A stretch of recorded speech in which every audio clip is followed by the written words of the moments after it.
Nous sommes convaincus que le travail avance. Vous avez passé une excellente nuit, Serge Mondier? Avec le temps qu'il fait à Douala, c'est normal de passer une excellente nuit. Tout comme vous aussi d'ailleurs. Et même les téléspectateurs fidèles de Canal D International. J'espère en tout cas. Allez, on va ouvrir cette revue de presse avec la nouvelle expression. Et la nouvelle expression ce matin nous parle un peu de la statistique en indiquant clairement que le Cameroun prit là les taux des statistiques avec quelques interviews quand même des responsables, notamment sur le plan économique, qui reviennent un peu sur ces indicateurs précis de la statistique au Cameroun avec des chiffres clairs et précis, élaborés par exemple par la Banque mondiale et même par le Fonds monétaire international sur les chiffres en termes de croissance que pourrait atteindre notre pays, le Cameroun. Ces chiffres sont clairs sur les prévisions de croissance par exemple qui sont annoncées par la Banque mondiale qui pourrait par exemple selon le Fonds monétaire international atteindre 5% de taux de croissance, 4% pour la Banque mondiale, 5,5% pour la Standard & Poor's ou alors 6,4% pour le Cameroun. Les premiers baromètres de cette croissance d'ailleurs sont divisés parce que pour quelques experts d'ailleurs convenu de rencontrer dans le journal de ce matin de la Nouvelle Expression le cas par exemple de Brice Mbodiam, journaliste économique, spécialiste des questions de finances, qui fait observer clairement que les différences des statistiques tiennent du simple fait que chaque institution a des critères différents. Pendant que les institutions comme Standard et Poor's analysent des données basées sur les risques, le Fonds monétaire international ou la Banque mondiale font des prévisions plus froides. Pour lui, la sortie du ministre des Finances reste logique de ce que a souvent été le fait. Pour le MIFI fait d'ailleurs des prévisions pour relativiser les plus optimistes d'ailleurs, un terme qui n'est pas péjoratif pour les uns et les autres qui pensent qu'il faudra davantage accompagner dans différents secteurs d'activité de notre pays pour revaloriser encore la croissance, notamment une croissance qui se devrait plus active, un peu plus agressive dans le cadre bien sûr de la mise en place de beaucoup plus de stratégies au niveau des opérateurs économiques et la ferme confiance dans le cadre de l'accompagnement du gouvernement de la République, notamment dans des secteurs clés que pourraient être par exemple la douane, le pétrole et les impôts d'ailleurs qui sont dans le viseur. L'évolution de l'économie en fonction des performances de la douane, on l'a indiqué il y a un instant, seront déterminantes pour les 3 prochains mois. Il devrait permettre d'avoir une idée plus claire sur la santé de l'économie camerounaise et confirmer peut-être l'optimisme du président de la République dans ses orientations sur la loi des finances 2016 qui prévoit une croissance au moins plus forte que celle que l'on observe depuis quelque temps. Et puis restons en économie avec le journal La Nouvelle Expression pour parler des commerçants, notamment dans la région du littoral, voire un peu partout au Cameroun. Ces commerçants qui boudent les nouveaux billets de banque qui ont été mis en place depuis quelque temps par les institutions financières. Ces nouveaux billets de banque, notamment le cas du billet de 2000, lorsque ce billet perd pratiquement toute l'échantillité, donc le plastique qui est reconnu au-dessus, ces commerçants ont du mal à pouvoir l'accepter sur le marché. Ils les trouvent moins résistants et plus que les anciennes coupures et ont tendance à les rejeter une fois que le plastique est donc décollé. Une enquête sur cette monnaie a donc été faite par Ida Gilitin, nono stagiaire donc à la Nouvelle Expression, qui également nous replonge un peu dans la portée même en termes de mise en route par le gouvernement de la République de cette nouvelle coupure avec l'appui bien sûr de la commission bancaire, donc de la COBAC pour le cas de l'Afrique centrale. On parlera également ce matin sur le plan politique de Chekaou qui n'est pas décédé à la faveur donc d'une vidéo qui a été publiée sur les réseaux sociaux depuis quelque temps. Il traite donc le président de la République du Tchad, Idriss Déby Itno, de menteur. Il indique clairement qu'il est encore en vie et qu'il est seul à diriger son mouvement et ceux qui ont été mis en part dans cette sortie même du président de la République du Tchad n'ont qu'à bien se tenir à suivre cette vidéo pratiquement de 8 minutes postée sur Internet dimanche dernier. Aboubacar Chekaou, ou tout au moins celui qui se fait passer pour lui, déclare qu'il est vivant et qu'il n'a jamais été tué. D'ailleurs, d'autres éléments concoctants dans cette publication indiquent que le mouvement n'est même pas un tout petit peu ébranlé, d'après lui, seulement celui que les experts américains disent avoir identifié comme le chef de Boko Haram n'a révélé aucune information sur son lieu de résidence, en dehors de la photo qui apparaît sur la vidéo sur laquelle il parle tout en tenant le drapeau de l'État qu'il entend créer avec son mouvement. Aboubacar Chekaou n'a pas fourni d'autres preuves de son existence. Il se contente justement de déclarer qu'il n'est pas mort et que le président tchadien dit des mensonges. On reste également en économie pour indiquer quand même deux éléments importants à la faveur donc de la rencontre des directeurs généraux des douanes qui va donc se tenir dans 48 heures ici à Douala. Quelques experts leur ont donc emboîté le pas et se concertent notamment à Douala. Parmi ces experts-là qui sont venus de la République du Tchad, de la République centrafricaine et même du Cameroun, Barga Bokono, qui préside donc ces travaux, a donc indiqué clairement qu'il s'agit de mettre sur pied une nouvelle vision et même voir comment revoir dans le fond le processus même de mise en place et surtout les différentes formalités douanières qui pourraient intéresser ces trois pays, à savoir la RCA, le Cameroun et le Tchad. Et bien entendu, lorsqu'on sait encore qu'au niveau des procédures douanières, plusieurs entreprises, notamment DIT, mettant sur la place de Douala, sont au devant de la scène pour pouvoir expliquer, lorsqu'on regarde encore le fond de la question dans le cadre de ces assises, que pratiquement 3000 conteneurs en direction de la République centrafricaine, ayant déjà rempli toutes les formalités douanières, sont donc encore en souffrance au niveau du port autonome de Douala. Loin de là, de ne pas parler de la décongestion du port, au vu de cette actualité qui fait écho. D'ailleurs, les douaniers sont donc à pied d'œuvre pour voir un peu plus clair dans les différents problèmes qui existent. Le journal de Messager, le Messager revient cette fois-ci sur le ton qui fait au sein du Rassemblement démocratique du peuple camerounais, à la faveur donc de la circulaire qui a été rendue publique par le président national du RDPC, son Excellence Paul Biya, et puis la note qui instruit également la manière avec laquelle devrait donc se dérouler le processus électoral au sein du Rassemblement démocratique du peuple camerounais. Une note du secrétaire général du comité central fixe les modalités pratiques depuis quelque temps. Mais alors le journal revient également sur de nombreux arbitrages en sursis. Le président de la République a donc quitté Yaoundé depuis quelques jours dans un court séjour en Europe, mais le journal croit savoir qu'il est allé du côté de Baden-Baden en Allemagne ou alors dans un autre pays européen pour d'autres affaires qui lui sont propres. Il indique également dans les colonnes de ce journal que plusieurs affaires en instance attendent de l'appréciation du chef de l'État et les parapheurs croulent sous les tonnes de poussière au 3e étage du palais d'Etoudi. Parmi celles-ci, les affaires laissées par Émile Zéphirin Soga, l'ancien procureur général, pour le tribunal criminel spécial, admis à faire valoir ses droits à la retraite, donc depuis le 28 juillet dernier. Il indique également clairement qu'il faudra voir s'il y a véritablement du sang neuf au sein du RDPC dans la famille politique. Le chef de l'État a mis les opérations de renouvellement des organes de base sur la rampe. Les tensions bien connues au sein du Rassemblement démocratique du peuple camerounais laissent entrevoir de chaudes empoignades. De plus en plus, la question de l'organisation des élections internes dans cette formation politique en zone de conflit dans l'extrême nord, notamment, reste posée.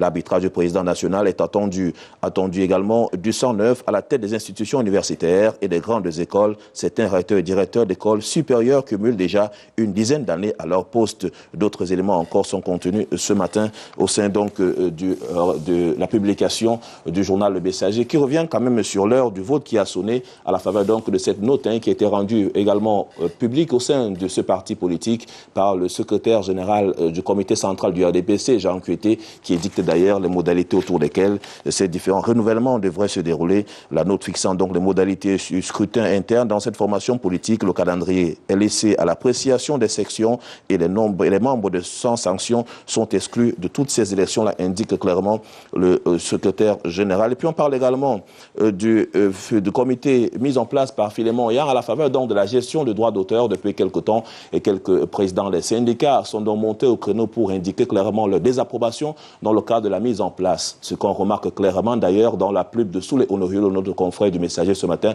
qui indique ne pas comprendre dans le fond de la question pourquoi lors de l'installation de ces membres de comité, on n'a pas pu apercevoir les membres des syndicats qui ont été exclus même de cette commission qui était mise en place un peu plus de 7 jours après l'installation de ces oiseaux, indique-t-il rare. Ce qui est quand même curieux, c'est d'observer que ces syndicats de musique remarqués lors de la cérémonie présidée par Louis-Paul Motazé continuent de faire jaser et de piaffer parce que cela même était donc absent. À croire les artistes qui expriment d'ailleurs cette méfiance, la grosse farce de la primature consiste à créer une nouvelle mafia encore plus pernicieuse à l'effet de spolier et d'anéantir les derniers jours de la sortie du chaos et de l'enlisement du droit d'auteur au Cameroun. Et d'ailleurs, une artiste qui tranche dans son analyse, il affirme que le SICAPROM, à ne pas confondre avec le SINAPROM, est représenté par le groupe que conduit un ancien responsable de la société et qui défend parallèlement la cause de son syndicat, la CAFEMI et l'ACADEM. Ils sont également représentés sous d'autres couleurs par les défenseurs de la SOCAM. Peut-on vraiment redorer le blason du droit d'auteur au Cameroun en mettant délibérément à l'écart certains mouvements syndicaux? Le Sénapom de Raymond Tchenga et le SICAMU de Romeu Dika sont les parents pauvres donc de cette nouvelle vision. Et puis pour sortir même de ce journal, on parle quand même d'une autrice avec André Bougouma, ce comédien de 65 ans d'origine burkinabé qui est décédé depuis le week-end dernier. André Bougouma, connu sous l'appellation Tonton Brahma et qui a été d'une très grande qui était intégrante figure du mouvement cinématographique, qui est décédé donc des suites de maladies connues dans le film, dans le téléfilm, donc diffusé notamment encore sur quelques médias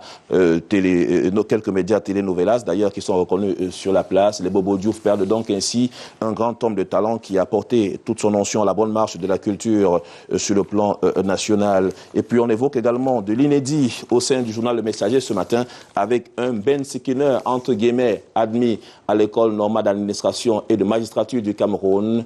Donc, depuis quelque temps d'ailleurs, il a été accepté là-bas. C'est le Soudimé Léopold, porté en triomphe par ses collègues, par ses ex-collègues désormais, qui font fait irruption au sein de cette école hier. C'était lors de cette présentation faite par le directeur général Linus Toussaint Mindiama, qui profitait donc d'une occasion pareille lors de cette rentrée solennelle, qui présente les nouvelles recrues de cette école. Ces jeunes-là même, il a donc profité lorsque les Bensikinman sont donc rentrés sur le site de l'école, arrêtés donc par les éléments des forces de l'ordre. Mais ces mototaximens ont dit clairement venus supporter leurs collègues, désormais leur ex-collègue, qui a été porté au devant de la scène et reconnaissent donc devant les pouvoirs publics que désormais, ils pensaient que leur collègue, qui est issu d'une famille très pauvre et qui n'est pas issu d'une famille de milliardaires, avait du mal à en croire. Ils ont donc constaté, il a été appelé devant ses frères pour recevoir également l'onction de ces mototaximens et le directeur général de l'ENAM qui rappelle que c'est une institution qui est au service des populations, au service de la République, dont tout le monde peut y entrer. Son directeur général affirme également que l'ENAM est une institution où l'on prône la méritocratie. Vous êtes venu vérifier pour savoir de vous-même. Allez donc dire aux autres, a-t-il lâché au moment. Soudimé Léopold est appelé d'ailleurs pour communier avec l'ensemble de ses pairs qui s'y trouvaient. C'est à lire dans le journal Le Messager. Ouest Littoral lui choisit également de nous parler du financement de la presse internationale, notamment de la guerre contre Boko Haram, à la faveur donc de ces quelques éléments concoctés ces derniers temps dans notre pays, le Cameroun, à la faveur de la bataille contre Boko Haram.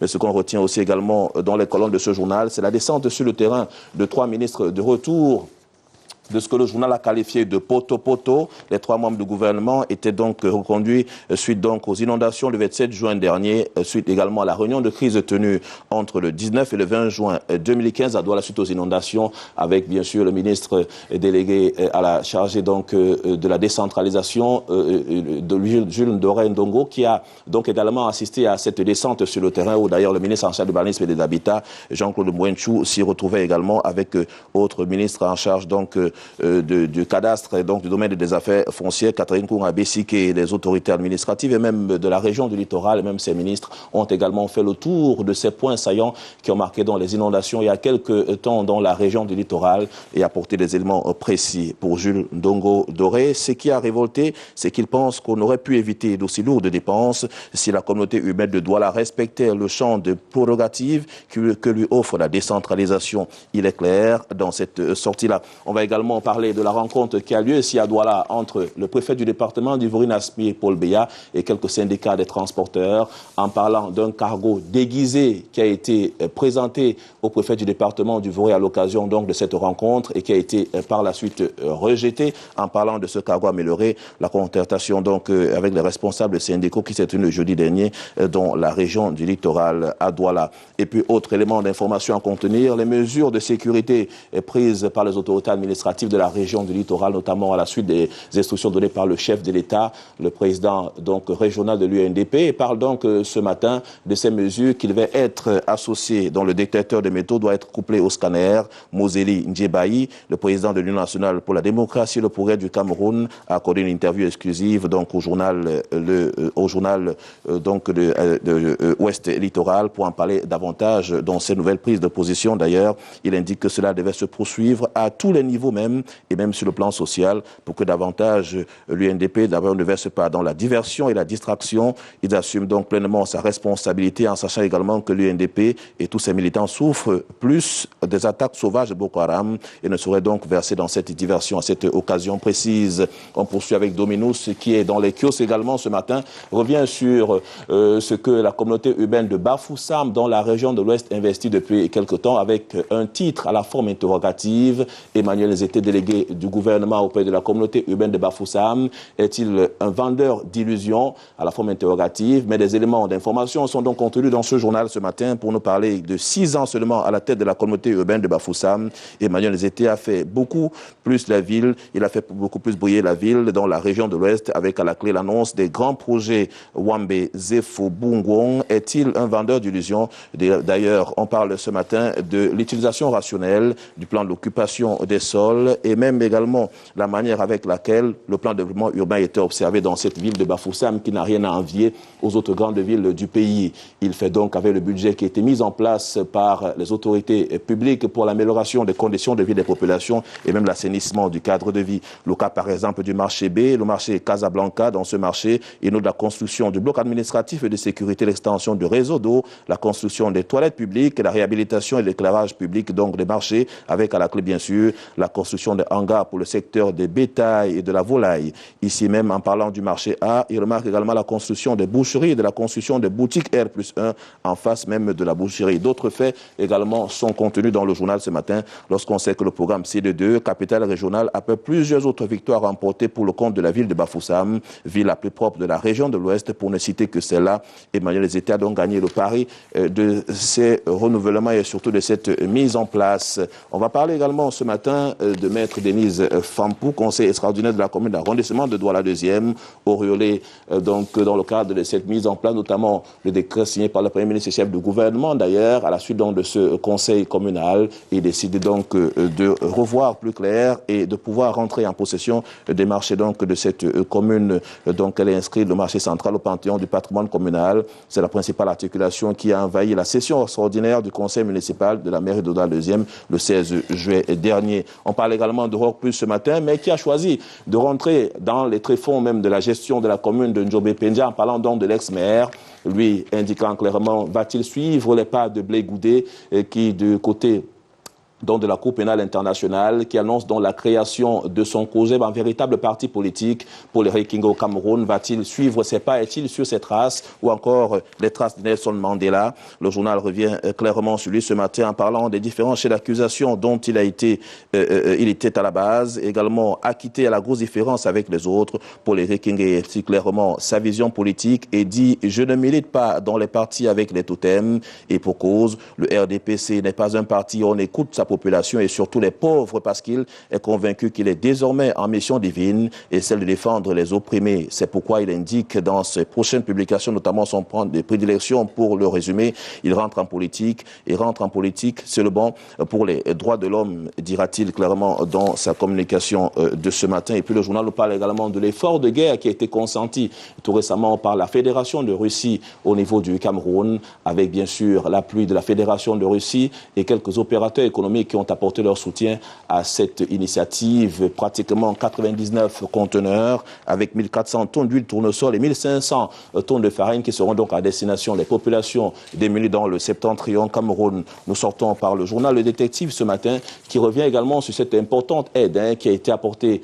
par la Russie pour le Cameroun en revenant sur 2 ou 3 aspects fondamentaux de la gestion même de cet effort de guerre qui était apporté également en présence du ministre Emmanuel Sadi, parlant bien sûr de ces personnalités. 500 matelas pour soldats qui ont été remis par Mousse et dérivés dans cet opérateur économique qui est allé au chevet même de ces personnes sinistrées et qui a d'ailleurs dit que son entreprise ne sera restée loin de cet engagement du pouvoir au Cameroun à lutter efficacement contre la nébuleuse Boko Haram. D'ailleurs, le don de Ibrahim Oubala, directeur général de cette société, a donc été remis en présence des autorités administratives de la région du littoral. On parlera aussi également de la QV pour implanter la décentralisation à la faveur donc de la sortie des élèves du CEFAM. C'était le week-end dernier dans la région du Sud-Ouest à Boya en présence du ministre en charge de l'administration territoriale et de la décentralisation, René Emmanuel Sadi, qui est allé là-bas pour cet élève de la promotion 2013-2015 du centre de formation pour l'administration territoriale de Boya. Ils ont donc reçu leur parchemin de fin de formation le 14 août dernier au cours d'une cérémonie présidée par René Emmanuel Sadi. On a donc parlé au cours de cette rencontre de l'apologie méritée au directeur du CEFAM, également des produits performants du CEFAM, la recommandation et surtout les bonnes nouvelles qui sont donc à prendre en perspective dans le cadre de la décentralisation qui marque un tournant décisif dans la mise en œuvre des différents éléments qui accompagneront ce processus dans notre pays, le Cameroun, lorsqu'on sait qu'on est en train d'aborder également cette deuxième génération. Mesdames, Messieurs, merci infiniment pour cette marque d'attention et pour ces quelques minutes accordées dans le cadre de la revue de presse en direct de Douala sur Canal 2 International. Soflane, merci pour tout et à demain.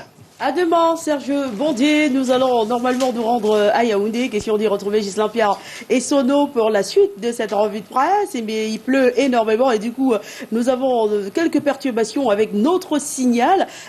Presque pas possible pour l'instant d'établir la connexion avec Yaoundé. Je vous propose donc une page de pub et pendant ce temps, nos techniciens, ils seront à pied d'œuvre.